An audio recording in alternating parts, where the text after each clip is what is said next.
আসসালামু আলাইকুম দর্শক। জামাতের আমির হঠাৎ করেই ক্ষমা চাইলেন। কেন ক্ষমা চাইলেন, কোন পয়েন্টে, সেটা কিন্তু বিস্তারিত বোঝা গেল না।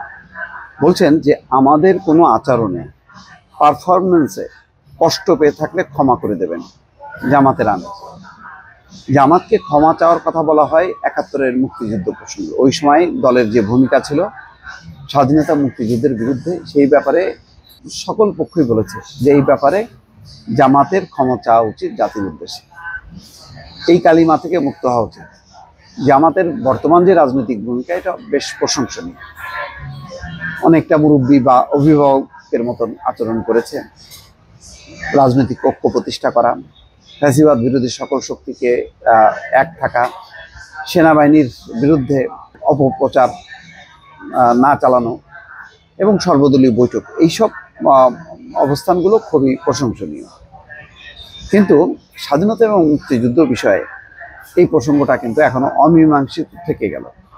যেমন আকার ইঙ্গিতে এটা ক্ষমা চাইলেন কিনা এটা পরিষ্কার না, যে আমাদের কোনো আচরণে, পারফরমেন্সে কষ্ট পেয়ে থাকলে ক্ষমা করে দেবেন। তো এইটা পরিষ্কার করা উচিত। কোন কিসের পারফরমেন্স, কেন ক্ষমা, এটা বলা দরকার। শফিকুর রহমান বলছেন, দল হিসেবে দাবি করি না আমরা ভুলের ঊর্ধ্বে। প্রতিটি কর্মী বা দলের কারণে যেখানে ক্ষতিগ্রস্ত হয়েছেন সবার কাছে বিনা শর্তে মাফ চাই।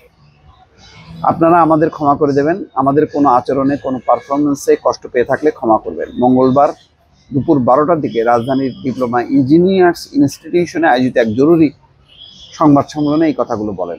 ৭১-এ মুক্তিযুদ্ধকালে মানবতা বিরোধী অপরাধের মামলায় মৃত্যুদণ্ড থেকে জামাত নেতা এটিএম আজহারুল ইসলামের খালাসের রায় নিয়ে এই সংবাদ সম্মেলনটি আয়োজন করা হয়। এটার ব্যাপারেও বলা যায় যে আওয়ামী লীগ এই সমস্ত স্বাধীনতা, মুক্তিযুদ্ধ, যুদ্ধাপরাধ এইসব প্রশ্ন নিয়ে বিচার করেছে, এটা কেউ বিশ্বাস করে না। এটা হলো একটা দলকে নিঃশেষ করা, তার মানে শীর্ষ পর্যায়ে একদম ছেটে ফেলা বিচারের নামে, যাতে জামাত দুর্বল হয়, শক্তিহীন হয়। এবং এই ব্যাপারে ভারতের ইন্ধন আছে, এটা মোটামুটি পরিষ্কার।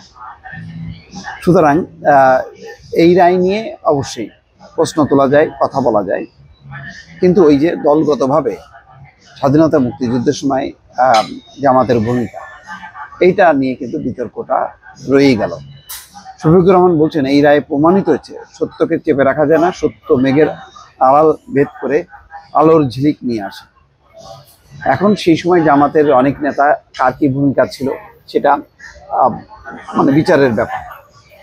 কিন্তু দলগতভাবে যে ভূমিকা ছিল, ব্যক্তিগত পর্যায়ে কি ছিল না ছিল, এটা বিচার সাপেক্ষ ব্যাপার। কেউ হয়তো অপরাধের সাথে যুক্ত ছিল, কেউ ছিল না। কিন্তু শেখ হাসিনা যেভাবে বিচার করেছে, এই বিচারটা প্রশ্নবিদ্ধ।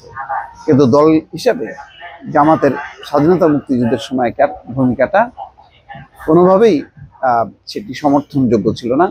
এইটা অন্তত মানে জামাতের যারা মানে একেবারে সহযোগী বন্ধু সংগঠন, তারাও কিন্তু সেই কথাটি বলেন। বিএনপি এই কথাটি বারবার বলেছে, আরো অনেক রাজনৈতিক দল বলেছে। সুতরাং এই অবস্থানটা পরিষ্কার যদি করে, তাহলে জামাত সম্পর্কে মানুষের পারসেপশন বা মানে ধারণাটা সেটা আরো ভালো হবে। দর্শক ভালো থাকবেন, আল্লাহ হাফেজ।